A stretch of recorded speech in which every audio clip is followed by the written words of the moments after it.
मैं हूं रिजवान और आप देख रहे हैं मेरा चैनल जनरल इलेक्ट्रॉनिक्स गाइस। आज हम ये कंप्रेसर है, यूनिट है 3 फेस, इसमें 3 फेस कंप्रेसर लगा हुआ है। तो इसको आज हम चेक करेंगे कि कंप्रेसर जो है 3 फेस कंप्रेसर को किस तरह चेक किया जा सकता है, वो सही है या नहीं, ये देखेंगे। सबसे पहले मैं आपको इसका मॉडल नंबर दिखा देता हूँ। इसका मॉडल नंबर BH96YEH इसका मॉडल नंबर है। 380 से 415 वोल्टेज 3 फेस है, 50 HZ है। पावर इनपुट 5190 वाट्स है, 5190 वाट है। और LRA 68 है, ये 3 फेस यूनिट का है। R22 इसमें यूज़ हुई है। ऑयल जो है 1.70 लीटर ऑयल यूज़ हुआ है। तो ये इस कंप्रेसर की स्पेसिफिकेशन थी। तो गाइस इसे देखते हैं कि 3 फेस कंप्रेसर को हम इजीली किस तरह टेस्ट कर सकते हैं। तो सबसे पहले हम क्लम मीटर ले लेंगे। जी, क्लम मीटर हमने ले लिया है। कंप्रेसर के यहाँ पे कंप्रेसर के कनेक्शन हैं, तो इस कवर को खोल लेंगे। कवर हमने खोल लिया है। तो इसमें ये 3 इसके पॉइंट हैं, तीनों पे वायरें लगी हुई हैं, जैसे कि आप देख सकते हैं UVW। तो ये थिम्बल हम उतार देंगे। याद रखें पावर ऑफ करके काम करें, कभी भी काम करें तो पावर ऑफ करें। मैंने इसका आइसोलेटर जो पावर है वो ऑफ की हुई है। तो मीटर को कंटिन्यूटी पे सेट कर लेते हैं। जहाँ पे ये बेल बजती है तो एक दफ़ा मीटर टेस्ट कर लेंगे। ये मीटर टेस्ट कर लिया है। तो बारी बारी तीनों पॉइंटों को आपस में चेक करेंगे। जी, सर्किट बन रहा है और डिस्टेंस भी चेक करनी है जो मीटर पे आएगी। एक तो ये बेल बजनी चाहिए सर्किट बांधने, और दूसरा डिस्टेंस चेक करें। तो इसकी 2.65 आ रही है। अब एक पॉइंट को चेंज कर लेते हैं दूसरे के साथ। तो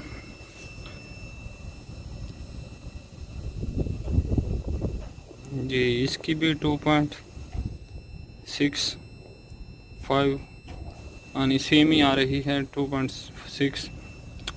एक आधे डिफरेंस का कोई इशू नहीं है।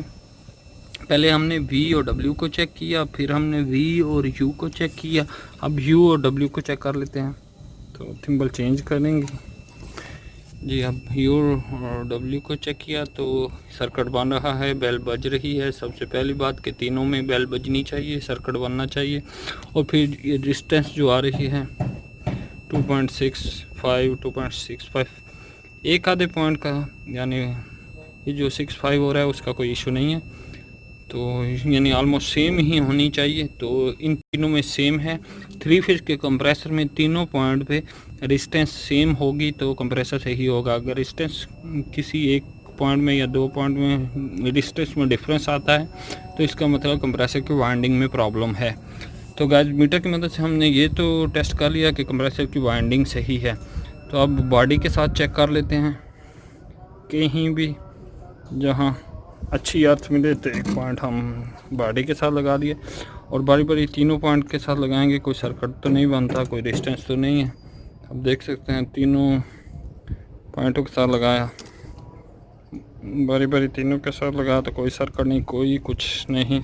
तो हमारा कंप्रेसर शॉर्ट भी नहीं है। तो डिस्टेंस भी तीनों पॉइंट में सही है। तो इसका मतलब मीटर की मदद से तो हमारा कंप्रेसर जो है वो ना तो ग्राउंड बता रहा है और तीनों वाइंडिंग की ओम डिस्टेंस भी सेम बता रहा है। तो मीटर के हिसाब से तो हमारा 3 फेस कंप्रेसर ये जो है बिल्कुल सही है।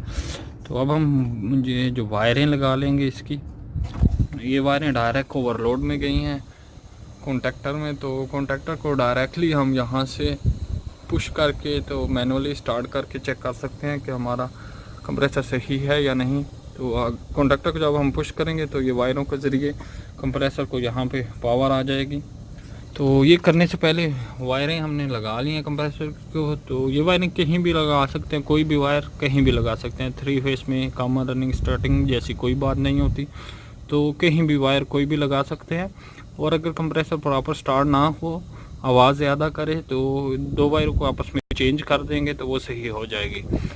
तो वायरें हमने लगा दी हैं। सबसे पहले हम वोल्टेज चेक कर लेंगे कि 3 फेस में कंप्रेसर चेक करने से पहले अपने वोल्टेज चेक करें कि तीनों फेसों में वोल्टेज प्रॉपर आ रहे हैं कि नहीं।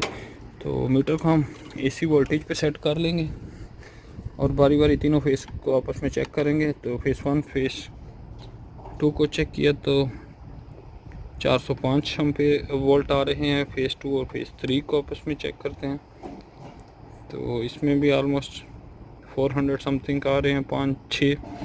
अब फेस 1 और फेस 3 को, यानी तीनों फेसों को आपस में बारी बारी चेक करना है। तो तीनों फेस में वोल्टेज सेम आ रहे हैं, 400 से अबव आ रहे हैं, तो इसका मतलब हमारे वोल्टेज सही हैं, वोल्टेज को कोई इशू नहीं। तो सबसे पहले तीनों फेस को ही चेक करना चाहिए 3 फेस कंप्रेसर चेक करते हुए। तो वो हमने चेक कर लिया है, बिल्कुल बराबर है, वोल्टेज सही हैं तीनों फेस में, कोई फेस जो है वो ड्रॉप नहीं है। तो यहाँ पे तो हमने वोल्टेज चेक कर लिया, लाइन 1, लाइन 2, लाइन 3 में वोल्टेज बिल्कुल सही आ रहे हैं। तो ये वायरिंग एक कॉन्टेक्टर के ऊपर वाले पोल में, और फिर यही वायरिंग कॉन्टेक्टर के नीचे वाले पोल से निकल के ओवरलोड में गई, और ओवरलोड से निकल के फिर ये कंप्रेसर में, जो हमारी ये वायरें हैं ये कंप्रेसर में लगी हुई हैं। तो हम इनको भी, यहाँ तक तो वोल्टेज सही है, तो यानी यहाँ वोल्टेज ठीक आएंगे। शायद हमारा कॉन्टेक्टर ख़राब हो और यहाँ जो कॉन्टेक्टर से नीचे हैं वहाँ किसी पोल में वोल्टेज पूरे ना आ रहे हो, या शायद हमारी ओवरलोड जो है ये ख़राब हो, इसमें वोल्टेज पूरे ना आ रहे हों, इससे वोल्टेज आगे पूरे ना निकल रहे हों। तो इसलिए हम यहाँ पे वोल्टेज चेक करेंगे। अगर यहाँ पे सही है तो कॉन्टेक्टर के नीचे चेक कर सकते हैं, ओवरलोड के नीचे चेक कर सकते हैं, नहीं तो सबसे लास्ट में ये जो 3 वायरें हैं, इन तीनों वायरों में आपस में वोल्टेज 3 फेस वोल्टेज हैं, थोड़ा एहतियात से चेक करें। तो यहाँ पे चेक कर सकते हैं। अगर यहाँ पे सही है और कंप्रेसर स्टार्ट नहीं होगा तो फिर कंप्रेसर ख़राब ही होगा। अब हम इन वायरों में वोल्टेज चेक कर लेते हैं। तो इन वायरों में वोल्टेज चेक करने के लिए हमें कॉन्टेक्टर पुश करके रखना पड़ेगा। तो किसी दोस्त की हेल्प ले लेंगे, उससे बोलेंगे कि कॉन्टेक्टर को थोड़ा पुश करके रख जी। तो इन तीनों वायरों में कॉन्टेक्टर को प्रेस किया हुआ है। तो इन तीनों वायरों में हम वोल्टेज चेक कर लेंगे। ब्लैक और इसमें चेक कर रहे हैं तो 400 समथिंग जो पावर में आ रहे थे वही आ रहे हैं ब्लैक में, और वाइट में चेक करते हैं तो इसमें भी 406 सेम वोल्टेज आ रहे हैं। अब वाइट को लगे रहने देंगे, रेड को चेंज करेंगे। एहतियात से चेक करने हैं कि ये वायरें आपस में शॉर्ट ना हो, क्योंकि 3 फेस पावर है इनमें और करंट भी लग सकती है। तो अब देख सकते हैं इसमें भी सही है।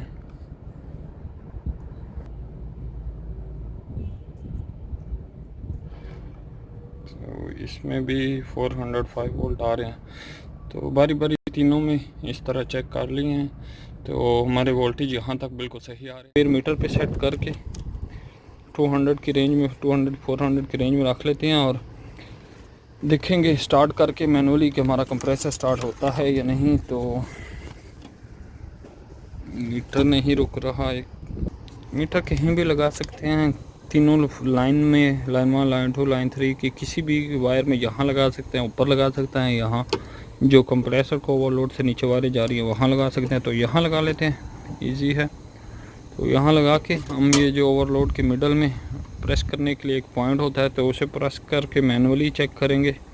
कंप्रेसर को मैनुअली पावर देंगे, नहीं तो हमें इंडोर स्टार्ट करना पड़ेगा। तो इस तरह हम मैनुअली कंप्रेसर को पावर दे के चेक कर सकते हैं। तो मैनुअली चेक करते हैं तो हमारा कंप्रेसर स्टार्ट नहीं हुआ। आप देख सकते हैं 60 एम्पेयर से अबव ले रहा है, तो बहुत ज़्यादा एम्पेयर ले रहा है। तो मीटर को हम किसी और लाइन में भी लगा के चेक कर लेते हैं। ये हमने लाइन 2 में, वाइट वायर में, जो वाइट है लाइन 2 पे लगी हुई है तो लाइन 2 में लगाया था। अब लाइन 3 में भी लगा के एक दफ़ा टेस्ट कर लेते हैं। जी, लाइन 3 में भी 60 एम्पेयर ले रहा है। ज़्यादा टाइम पुश नहीं करके रखना, कंप्रेसर हीट अप होकर ट्रिप हो जाएगा। इसके अंदर जो प्रोटेक्शन ओवर कंप्रेसर के अंदर जो प्रोटेक्शन ओवरलोड लगी हैं तो वो ट्रिप हो जाएंगी। तो बस एक आधा सेकंड ही चेक करें, अगर तो सही चलता है तो फिर तो प्रेस कर सकते हैं, अगर सही नहीं चलता तो ज़्यादा टाइम प्रेस नहीं करना इसको। अब हमने इसको लाइन 1 पे लगा लिया है और दोबारा कॉन्टैक्टर को पुश करके देखते हैं। इस पे भी 60 एम्पेयर ले रहा है, एम्पेयर बहुत ज़्यादा ले रहा है, तो इसका मतलब हमारा कंप्रेसर सही नहीं है। लेकिन एक दफ़ा हम यहाँ से वायरिंग चेंज करके देख लेते हैं। लेकिन वायरिंग उस सूरत में चेंज करते हैं जब कंप्रेसर में साउंड बहुत ज़्यादा हो, कंप्रेसर की साउंड बहुत ज़्यादा हो तो उस सूरत में वायरें चेंज करते हैं। लेकिन इसमें साउंड तो बिल्कुल नहीं है, लेकिन एम्पेयर जो बहुत ज़्यादा ले रहा है, स्टार्ट नहीं हो रहा, तो फिर भी हम एक दफ़ा चेंज करके देख लेते हैं। तो ये 2 वायरों को हम आपस में चेंज कर देते हैं। ये वायरें हमने चेंज कर दी हैं, पावर ऑफ करके चेंज किए हैं, फिर पावर ऑन कर लेते हैं और दोबारा एक दफ़ा ट्राई करते हैं जी। फिर भी ये 62 पॉइंट समथिंग 61 एम्पेयर ले रहा है, तो इसका मतलब ये हमारा कंप्रेसर जो है वो ख़राब है। तो इस तरह का हम इजीली जो है 3 फेज़ कंप्रेसर, कोई भी 3 फेज़ कंप्रेसर को चेक कर सकते हैं। लेकिन 3 फेज़ पावर है तो थोड़ा एहतियात से चेक करें। तो थैंक यू गाइस। ऐसी और भी वीडियो देखने के लिए मेरे चैनल को सब्सक्राइब करें और बेल आइकन को ज़रूर दबा लें ताकि मेरी आने वाली जो वीडियो है वो आप लोगों तक सबसे पहले पहुंचे। Thank you guys. अल्लाह हाफिज़।